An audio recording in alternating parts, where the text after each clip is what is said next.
Hi, let's talk about garlic. There's a lot of types of garlic. There's green garlic, garlic scapes, young garlic, but we're just gonna be talking about the regular old garlic that we all know and love.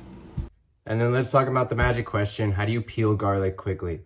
Now, I tried every single one that I heard of, tested it out for you guys, putting it in the microwave, warm water soak, shaking it up in a jar, and I'm gonna tell you the fastest way to peel garlic is just to smash it.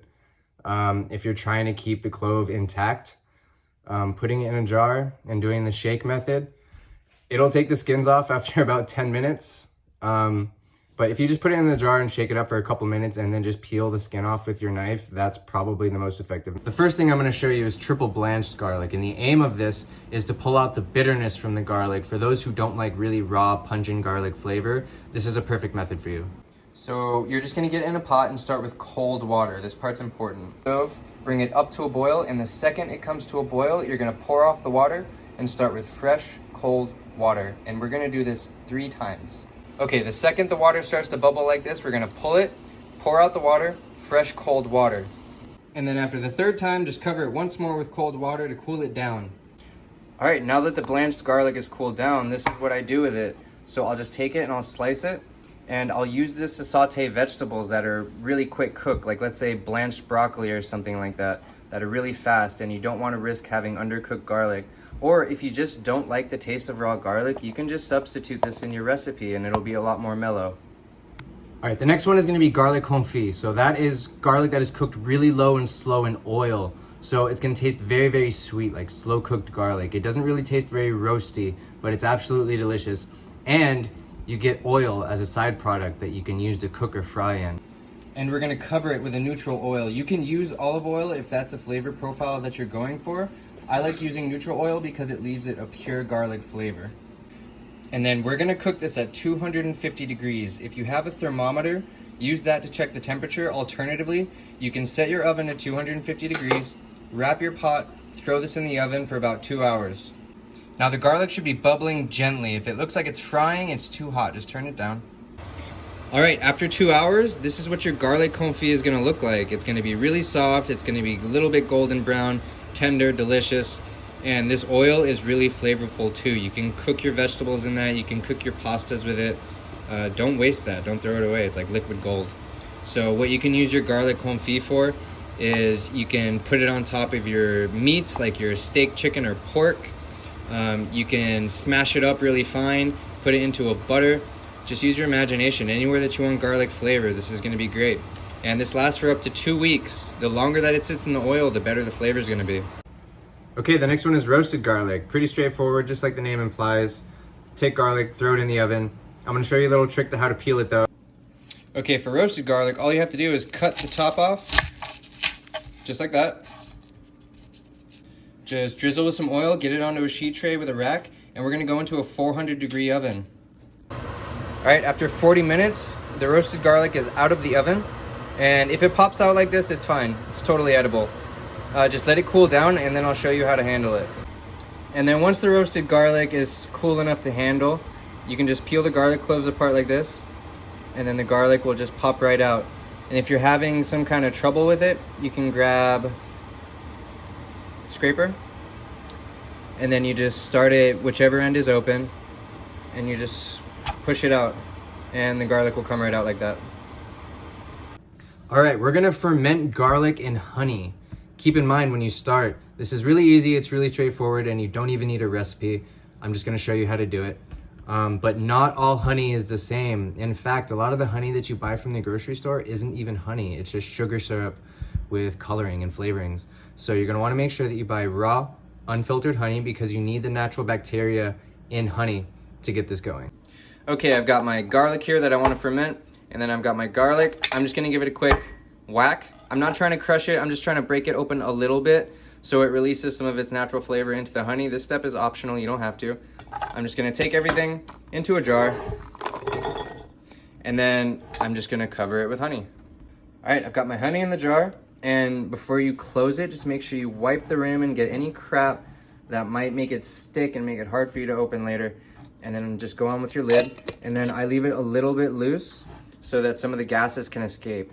And if you notice, some of the garlic flows to the top, and that's totally normal in the beginning. So what's going to end up happening is the garlic is going to release all of its moisture, and it's going to go into the honey, and then they're going to start to fall down. And one thing you can do is every day or every other day, just open the lid, make sure any extra gases come out, and then just give it a quick turn. And that's it. And this can go for anywhere from a month to a month and a half. You can eat it right away, but the flavor is gonna get a lot better over time. And then as to where you can put it as it ferments, just put it somewhere cool, dark, and dry, and then just check on it. All right, the next one I'm gonna show you is black garlic. So this is very slow cooked garlic. It's sweet, it's savory. You've probably seen it in trendy restaurants or on trendy food channels or something like that. It's very easy to do, but it does take a long time. The active prep time is about 10 minutes, but it's gonna cook for about 2 weeks to a month. So that's one thing to keep in mind. You can do it in a dehydrator. I'm going to do it in a rice cooker though. And it's important that your rice cooker has a warm setting or else this won't work. So this is very simple. You just take your garlic and then you're gonna wrap it with plastic wrap and then just wrap it really tightly. And this is gonna seal in the moisture so it doesn't dry out.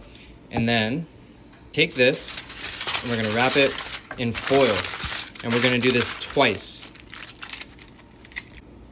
And then this is really only worth it if you're gonna do quite a little bit at the same time because of how long it takes.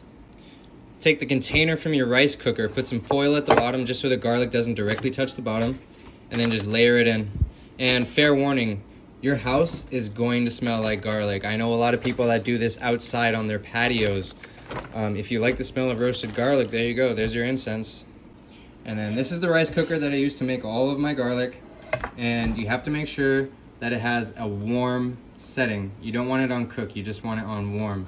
All right, next we're gonna do garlic chips. So just slice garlic, however thick or thin that you want.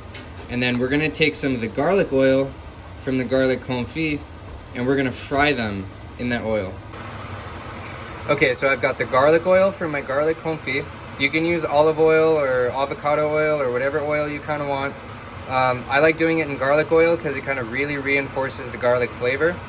I have a drain spot ready for when they're done frying, and then I have a landing spot ready. Okay, the oil is at 350, and then here's a trick to frying. Whenever you're not sure how it's going to react in the oil, just drop one, see how it bubbles. It's not crazy, so I'm just going to go in with the rest of it. And then you're just going to fry that gently for about 2 minutes. Okay, and then once they start to turn golden brown and delicious like this, it's done. Strain it. All right, they're ready. And then once they're on the landing pad, just hit them with salt right away to make sure they absorb it. And this is great for things like steak tartare in your salad, on top of your proteins. Great as a garnish. Wherever you want like a really toasty garlic flavor with a nice crunch, you can use these. And these last for a month in the fridge. And if you want to refresh them and you feel like they're soggy, just throw them in the dehydrator for a couple minutes or up to an hour and they'll be brand new. All right, the next one, if you're familiar with my TikTok at all, this is gonna be translucent garlic. Now, this is elephant garlic. It's a lot bigger of a variety and you might think that means more garlic flavor, but no, these are actually a lot more mild than your smaller variety garlic, but they're really big, so they make for a great presentation. And I just have it laying around, so I'm gonna use it.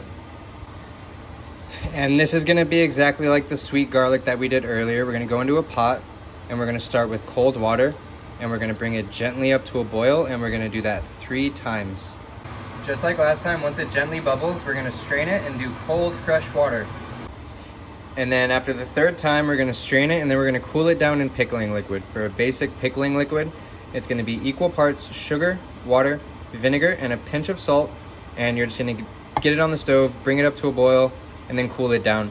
You can change the color of the garlic by using different color vinegars or by adding things like turmeric or beet juice or pomegranate juice if you want them bright pink or red. You take your garlic, you lay it down, and it's translucent. All right, the next thing we're gonna make is garlic powder. You need a dehydrator for this, or if your oven goes low enough, that works totally fine. And everybody knows what that is. You go to the grocery store, you buy it in a little container. But trust me, if you make it at home, the flavor is like night and day. It tastes so much better, and especially if you grow your own garlic. So for the garlic powder, you're just gonna slice your garlic as evenly as you can, get it onto a sheet tray, or I have one of these racks and it works really well, so I'm gonna use that. And the trick to this is you have to work low and slow. I'm gonna go at 130 degrees Fahrenheit, and I'm probably gonna be in there for about 8 hours. If you go too warm, it'll start to turn brown and it'll leave your garlic very, very bitter. All right, so the garlic's out of the dehydrator, and now I'm just gonna go into the blender and make a really fine powder, and I'm gonna use it to season. And there is your garlic powder. This was only 5 cloves of garlic, and I yielded that much. So if you do a whole head or 2 heads of garlic, that's gonna last you for a while. I posted a very similar video on my TikTok, and I shit you not, thousands of people did not know that this is how seasonings are made.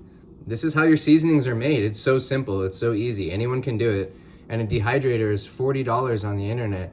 And I'm telling you, this garlic powder is so much better than any garlic powder you're gonna buy at the store. And there you go, that's 8 things you can do with garlic. And I didn't even do any sauce work. I just wanted to start with the basics so you could extend the shelf life of your garlic from like a couple weeks to the garlic powder will last months to a year. And then for the black garlic and the garlic honey, if you follow me on Instagram, I'm gonna post an update on there. And I'm gonna post a couple recipes of what you can do with it on here.